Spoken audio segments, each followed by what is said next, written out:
actress Jade Barrymore never truly had a childhood. By the age of 9, she was nightclubbing, smoking cigarettes, and drinking. She was smoking pot by the age of 10 and doing much harder drugs by the age of 12. Once she was 13 years old, she was checked into rehab, and a year later, she emancipated herself from her mother. Jade has gone through a lot in her life, and her trauma has made her the woman she is today. So let's get into it. In this video, we're going to be talking about the dark side of Jade Barrymore's childhood. But before we get into her life, let's talk a little bit about where she came from, because her family has been famous for decades. The Barrymore family includes a lineage of Hollywood royalty. The Barrymores in the 30s and the 40s were the most prominent acting family in Hollywood. They were all famous people of the theater, and they were respected, and they were talented, and they drank. As you guys heard in that clip, Jade comes from fame, and she was destined to be a star. But they also talked about her family's drinking problem, and that's something she talks about quite often. Here's another interview clip where she brings up her family's drinking. Do you think that because it ran in the family? Because, I mean, there were generations of Barrymores who were keen on the drink. Yeah, my whole family was definitely, they were all drinkers, and they abused it. And they say it's hereditary, and I'm sure it is because I have a long list of it. I also agree with Jade that probably some of her family's drinking problems are hereditary. I'm not entirely sure on that one, but it doesn't help that she started her career in Hollywood at the age of 11 months. Both have special nutritional needs. That's why a baby should have his very own baby food, and why a puppy should have his very own puppy food. That's you right there, right? You were 11 months old. Now, there's no way you can remember doing it. That was my first job. She was not even a year old when she appeared in a dog food commercial. The dog actually nipped her while she was on set for that commercial, but she was a good sport about it. And a few years later, she was hired to be in the movie E.T.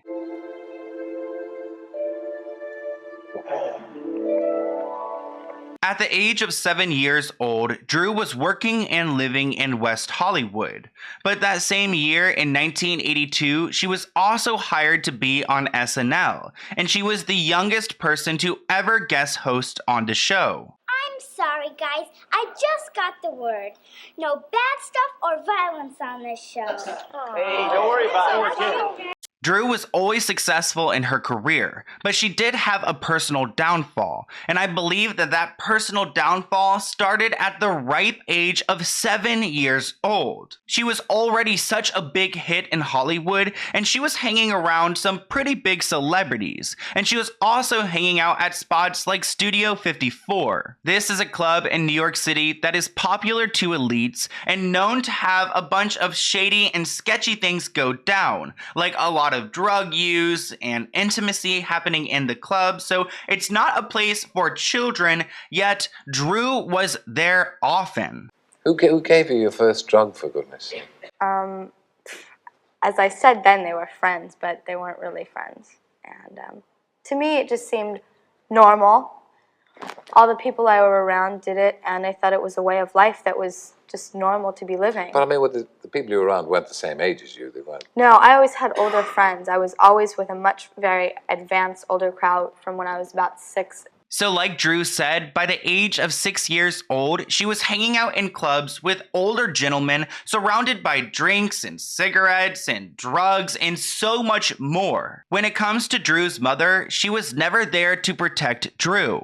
Her name is Jade Barrymore, and she's a celebrity herself. And Jade shares that whenever she would go to the clubs at the age of 6 or 7, she could dance around on the tables and pretty much do whatever she wanted. Dancing on tables at Helena's and Studio 54 and Limelight and every club on the planet and partying it up, doing whatever I wanted whenever I wanted. Because Jade threw Jade into the spotlight, she had no other choice but to grow up rather quickly. And they did an interview with Oprah, and Oprah asked Jade about her childhood, and this is what she had to say. That you grew up too soon. At first, I really didn't know the difference. I was like 6 years old, hanging out with a bunch of 25-year-olds. I liked being around older people. I felt like I could relate to them better. Why? Just because they were more experienced. You know, I didn't want to go off and play Barbies. I wanted to go out to a club and dance. So Drew claims that she enjoyed hanging out with these older people and these celebrities, and she liked learning from them. But again, she really had no choice at the end of the day. And as a little kid, you really don't know what you like. It looks like she only had one option, and that was to be famous. And I really believe that a lot of crap went down when she was hanging out in these clubs with these older producers and people like that. I find this image really haunting because it's of a 7-year-old Drew, and she's in the arms of an SNL producer at 3 a.m. leaving a club in New York City. Why is a 7-year-old out here hanging out with these producers? Where is her mother at? Why was she surrounded by alcohol and drugs? And this news clipping has been authenticated, so we know it's 100% legit, and a 7-year-old Drew was out here partying in New York City with all of these SNL producers and staff. Here's a clip from Drew's interview with Oprah, and Oprah pretty much talks about what she's heard about Drew, and she shares how mature she's heard Drew is. I know adults who've met you who say that, you know, you've never been 8. That, you know, you always hung out with adults, talked to adults, and really had a lot of adult friends. There's something off about Oprah. I don't know what it is necessarily, but I kind of want to make a video about her. So if you guys want that, here's my email. Hit me up if you have any receipts about Oprah. But there are a ton of pictures of Drew with older men, and it's definitely questionable what she was doing with all of these old guys. But in that interview with Oprah, Drew talks a little bit about the first time that she really started drinking, and here's what she had to say. So you started drinking at 9? Mm-hmm. To prove a point, or to feel good, or to get drunk, or what? Well, I didn't really know. I mean, when I was 8, I had 2 glasses of champagne, and boom, I was like tipsy and, you know, bubbly and the life of the party. And I felt so good. All my problem had seemed, you know, to disappear for that hour that I was out of it. So that was the beginning of Drew's alcohol addiction, and Oprah was asking some pretty good questions during this interview. Like, where did Drew get this alcohol? And she shares that she was invited to these events because she was part of the Hollywood crew, so she would be invited, and it was good publicity for the bars that would let her in, which again doesn't really make sense to me, because why would these adults who are on set of a show or a movie want a little kid hanging out around them? Where would you get alcohol from at 9? Parties, friends, bars, clubs. What were you doing at bars at 9? A lot of the time it was for parties that I was invited to. A lot of the time I would walk up and they would be like, oh, it's little Jade Barrymore. Come right in, good publicity, you know? At one point, Oprah does question Drew's mother, like, where were you? Like, what were you doing? What type of mother are you? And here's what she had to say. And where were you when she was going to parties and bars at 9? I was never with her at bars at 9, but I would go with her to parties. There were a lot of industry functions and then private social/business functions. And when we got there, we would stay together for time. Then she would go her way and I would go my way.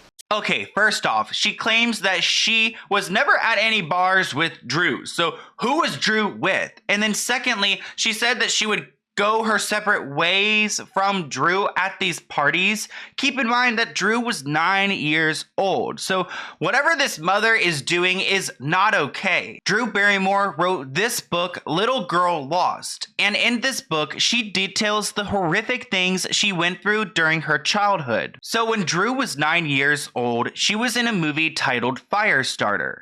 And at the wrap party for this movie, 2 of the film's production team members gave her champagne. She got incredibly drunk and she ended up passing out and waking up on a couch in a bedroom alone. She was at this guy Dino's house, and she doesn't detail anything graphic that went down, but she talks about being extremely uncomfortable waking up there. And keep in mind, she was only 9 years old. So why were these production team members giving this child champagne? In that same book, Little Girl Lost, she talks about the time that she learns about adult intimacy. She was again only 9 years old when she learned about this, and it was actually at Rob Lowe's 20th birthday party. She was actually given a drink at this party, and she slow danced with a guy named Emilio. At this point, Drew was again only 9 years old, and Emilio was 22 at the time,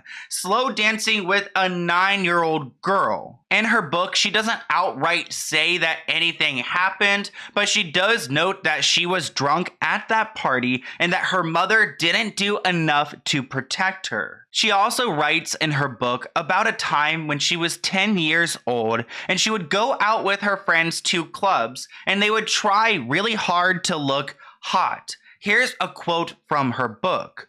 She writes, "We would try especially hard to look very sexy on the dance floor, mimicking perfectly whatever moves we saw the older women make. And believe it or not, despite our age, guys would come on to us all the time. It was understandable. We looked so much older than we actually were. We loved that part. If a guy was cute, we were all over his case, flirting and trying to amuse him, waiting for him to ask one of us to dance. And when the question came, our answer was always the same.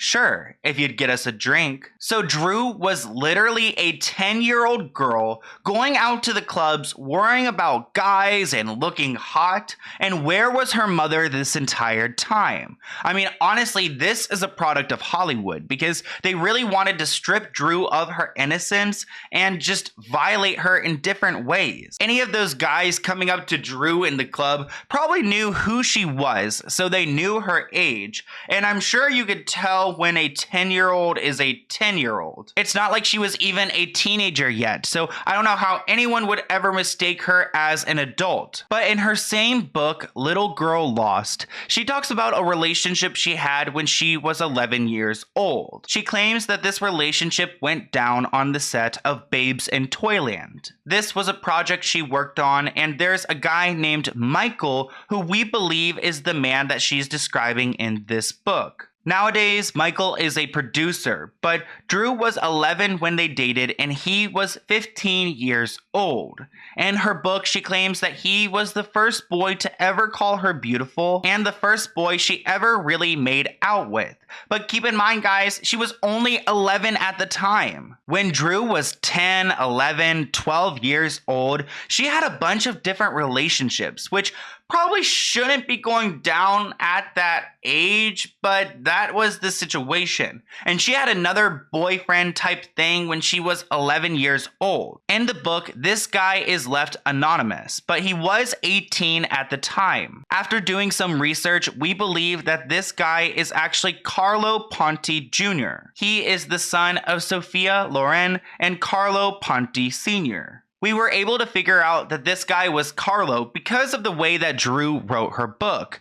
She wrote that this guy was the older of two sons of an Italian movie producer and a woman who was an actress and a 1960s sex symbol. So after doing some research, it all looks like Carlo is the guy that Drew's talking about. And the reason why Drew brings up this guy in her book is because back when she was 11 years old, they would go and smoke weed together, they would steal his parents' liquor and drink together, they would hang out alone in his room, and his parents didn't question it. Even when she would get sick because she was so drunk, they were pretty much all right with it. And keep in mind, only 11 11 years old at the time. So Drew was really struggling in her early years. At the age of 11 and 12 and 13, she was hanging out at Studio 54 with her mother, who was also her manager, and she was partying and doing drugs. She was doing a whole bunch of things that no young kid should be up to. But by the age of 13, Drew found herself in rehab. At this point, she was struggling with addiction, and Drew said that she felt hopeless. At one point at the age of 13, Drew did try to take her own life. She cut her wrists and she ended up in the hospital. This landed her some more time in rehab because she needed to deal with the demons that she was battling. Drew did have a rough start when it came to her rehab program. She was in there for only 12 days at first, until she was pulled out because she had a project to work on, which I think is a major mistake that her family and her team made because she clearly needed rehab, but they took her out for the 1989 film Far From Home. It's about a teenager who gets stranded with her father in a small town in a remote part of the desert. The film itself, Far From Home, didn't really do that well. It got pretty negative reviews, so it really wasn't worth it at the end of the day to pull Drew out of rehab to have her work on this film. And if you look at the film itself, keep in mind she's only 13 years old here, and she looks like she was dressed like an adult, and she was making out with a man at some point who was 20 years old. So really, there wasn't a great reason to take her out of rehab and make her work in this film. But while she was in rehab, she did meet a boy and they had a brief relationship. His name was Rick, and we don't know how old Rick was, but we could assume that he was probably a little bit older because they were in a rehab facility and it wasn't made for children. I mean, it was a family facility, but most of the people who were there were part of a family and needed help for their drug addictions, not a lot of 13-year-old girls. In her book, Little Girl Lost, she talks about getting intimate with Rick. And the reason why she talks about getting intimate with him is because after they did the act, he just completely ignored her and acted like nothing happened. So it kind of broke her heart when that happened. She was already in a vulnerable place being in rehab, so the relationship with Rick definitely did not help. When news broke that Drew Barrymore was in rehab, the public didn't take it well. I mean, it was a different time back then. It's not like nowadays where people are very supportive. They actually looked down on Drew and they were like, what is wrong with her? I mean, society looked at her like she was a failure and she was a mess. But when she talks about the rehab program, she's really proud of her experience there because she truly needed this program to get better. But you know what? I have to say, I had just come out of being in an institution for a year and a half, and it was a very severe lockdown, no Hollywood rehab 30-day Malibu beachside bullshit. Right. This was, school of hard knocks in the most severe way. And you're 13. And I'm 13 to 14, but I swear to God, it's what I needed. So I was glad that Drew was actually able to get help from that program, and it pretty much saved her life. And as I was doing research for this video, I found a clip where she went back to that facility. It's no longer the same facility she went to, but she visited the building and watched this emotional moment. I actually get to be where I am now, because when I was here, I didn't see that. I thought I would be here forever. I never thought I was going to make it to somewhere better.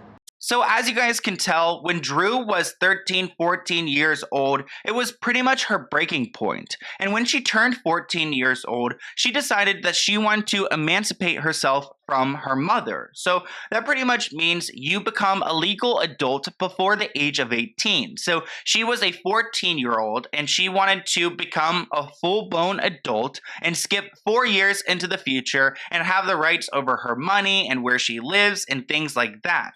Now, at 14, though, you knew to get emancipated from your mother. Yep, which again, we handshook, and it was a very respectful court date.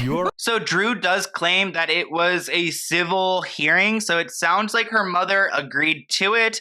I mean, I can't imagine being a mother and having, your child emancipate themselves from you. I feel like that's a failure as a mother. But as you guys can see, Drew's mother, Jade, has a lot of issues. So at 14 years old, she moved out to her own place. And here's actually a snippet of Drew visiting her first apartment, the one she lived in at the age of 14. This is it. When I was trying to attempt sleeping at night, even though I was just so scared. This is what cats sound like when they are mating. Are you ready?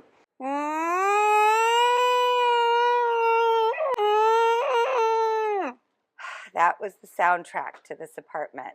So you guys might think, as a 14-year-old, that must have been awesome. I mean, you're an adult now, you can do whatever you want to, but it was really hard for Drew because she didn't know how to run her own life, and now she's here all alone in this apartment. And by the age of 15, she actually got engaged to a man who was 25 years old, 10 years older than Drew. His name is Leland Hayward III. I'm not entirely sure what a 25-year-old was interested in a 15-year-old for. That's a huge red flag right there. Drew's fiance Leland also came from Hollywood royalty. His grandpa was Leland Hayward. They had the same name, and he was a Hollywood producer. But their engagement was called off a few months later. It looks like Drew wasn't ready to marry this guy after all. Even though it is tough to get out of an engagement at the age of 15, Drew was doing pretty well for herself. And she actually did that Oprah interview when she was 15, and she talks about her sobriety with Oprah, and she sounds incredibly wise when speaking about it. It's scary, because I want to stay sober so bad, and there is a possibility that I could slip again. But I feel so confident right now in the fact that I do want to stay sober, that I think that I feel that I have a really good chance at achieving sobriety. Then, at the age of 16, Drew starred in the movie Poison Ivy, which was pretty much a Lolita with a killer twist. In this movie, she seduces her best friend's dad, who is in an unhappy marriage. She does some very questionable scenes with this man who was 58 at the time of filming. She was also engaged to a man named Jamie Walters at the time, who was 23, and she was only 17. She also did a nude photo shoot with her fiance Jamie when she was 17 for a magazine. Drew also appeared nude inside the magazine itself, so I'm not entirely sure how the magazine got away with having an undressed 17-year-old in their magazine, but Drew did it. It was a different time back in the 90s. In an interview, Jade Barrymore claims that she got her life started at the age of 17. She figured out how to run her household and how to pay her bills, and throughout her 20s, she was able to travel the world and really enjoy the wealth that she has been working for. Drew married her first husband back in 1994 on March 20th. His name is Jeremy Thomas, but they divorced less than 2 months later. So it wasn't really a long marriage at all. After her divorce from her first husband, Drew decided to go and put herself out there, and she posed for Playboy back in 1995 at the age of 19. If you guys have not seen my video about Hugh Hefner, definitely go and check it out because Playboy is full of dark secrets, and Hugh Hefner is not a good guy, so I'm sure he was excited to go and take advantage of a 19-year-old Drew. Actually, Steven Spielberg is Jade Barrymore's stepfather, and he gave her a quilt for her 20th birthday with a note that read, "Cover yourself up." So the people around her weren't thrilled with her issue of Playboy, but it's what Drew wanted to do. There was also one controversial moment that Drew gave us on The Late Show with David Letterman, and pretty much Jade Barrymore climbed onto his desk, she was dancing around, and she flashed him while she was on TV.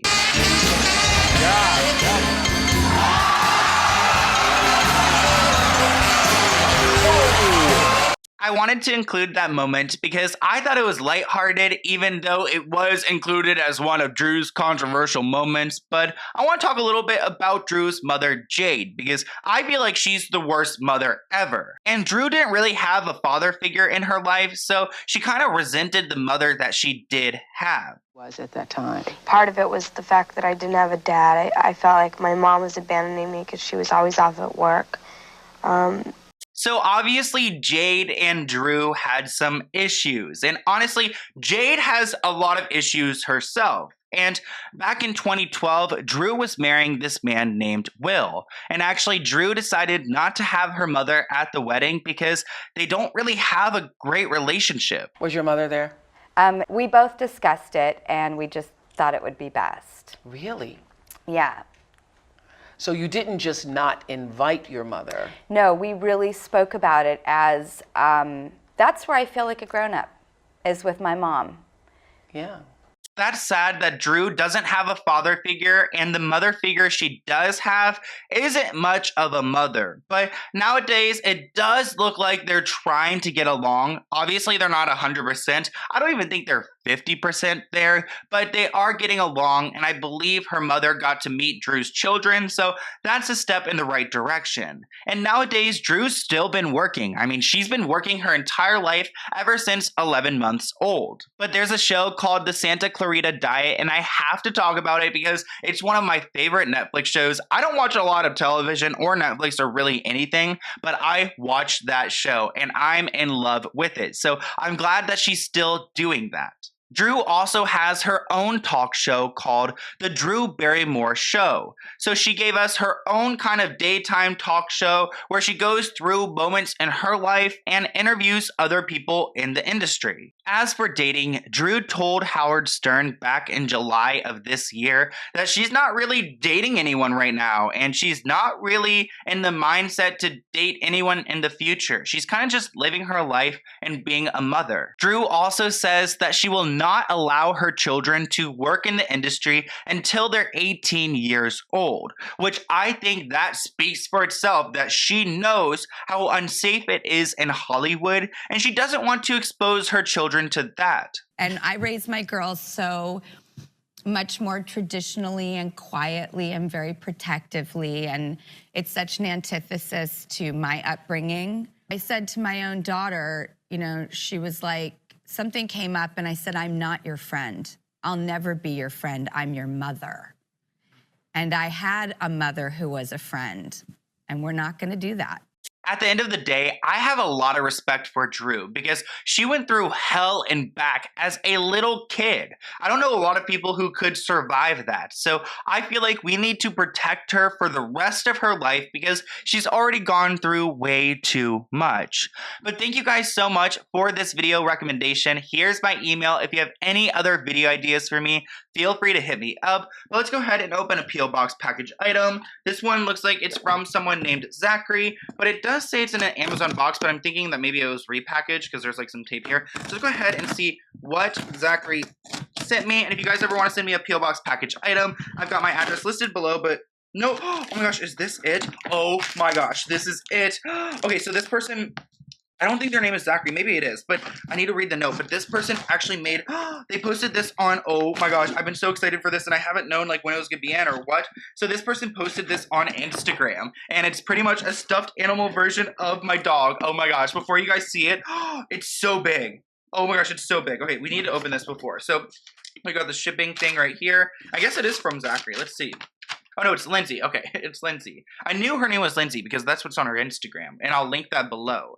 Hello, my name is Lindsay, and I've been a fan of you since January of this year. The first video of yours to catch my eye was one of your earlier videos about Dan Schneider. I'm 20, so I grew up on Drake and Josh, Zoe 101, iCarly, and Victorious. I loved all these shows, and I was shocked to discover how creepy Dan is, but was so intrigued to see the cause your channel revolves about. Hollywood and the industry in general must be exposed for its countless misdoings. I also became very engaged in your Free Britney content, as she deserves her freedom. I have watched you consistently ever since my discovery of your channel, and I look forward to your frequent uploads regardless of topic. Aw, your dedication is admirable, and I love how you're first to cover many topics with receipts. I was shocked about the Liz Gillis situation and how she reacted to your video. Oh my gosh. No, me and your fans are seeing these things happen in your side. Okay, cool. Because that video was removed because I got a cease and desist letter. Anyhow, there is a homemade crochet replica of your beloved bunny. I loved making her. I don't have an established business yet, but I would love to work towards it. I'm a college student, so I took up crocheting in quarantine in order to make money. It's so good. My skills have grown so much in just a year. I couldn't have imagined completing a doll so complex as your bunny. If you would like to promote my growing effort to build a small business, my Instagram is Lindsay Crochet Creations. My personal Instagram is L_, and I'll list it all below if you'd like to follow me. Thanks for all you do. Aw, thank you so much, Lindsay. And guys, you're gonna freak out. Look, so she crocheted. Let me get my dog first. Let me get my dog before we can do a review. Okay, so her bow is not perfect right now. Her bow is not perfect. Your girl was drinking some water and dipping her head in the food bowl, and she's tired right now. But look at your new... Look at your best friend, Bunny. Look at this doll. She literally crocheted like a dog version of Bunny. It is so cute. It's got a harness and everything. Like a literal harness on the dog. And it's got a bow. Oh my gosh. And the fuzz is getting in my nose. But oh my gosh, look how cute. Isn't it so cute? Oh my gosh, I'm so excited. Okay, let me put Bunny down. She's like, okay, not about the bright light. Oh. But look how cute this, oh, you want to see it? Oh, she wants it now. No, she's not getting this one. You're not getting this one right here. Even though it looks like your twin. Oh, look at the little body. It literally has like, it looks like a little like what's that game? Animal Crossing or something? It literally looks like an Animal Crossing. And it's got eyes. She's got the brown eyes. This is so cute. It is literally my bunny. Oh my gosh, is this you? Is this you? She's not even leaving right now because she wants to see what's going to happen to it. Oh my gosh, Lindsay, thank you so much. I'm going to cherish this for the rest of my life. Look how adorable and cute it is. It's literally got a harness and it's the great back. So sweet. It's so cute, bunny girl. It is the cutest thing. Thank you so much, Lindsay, and I'll see you guys in a new video soon. Bye, guys.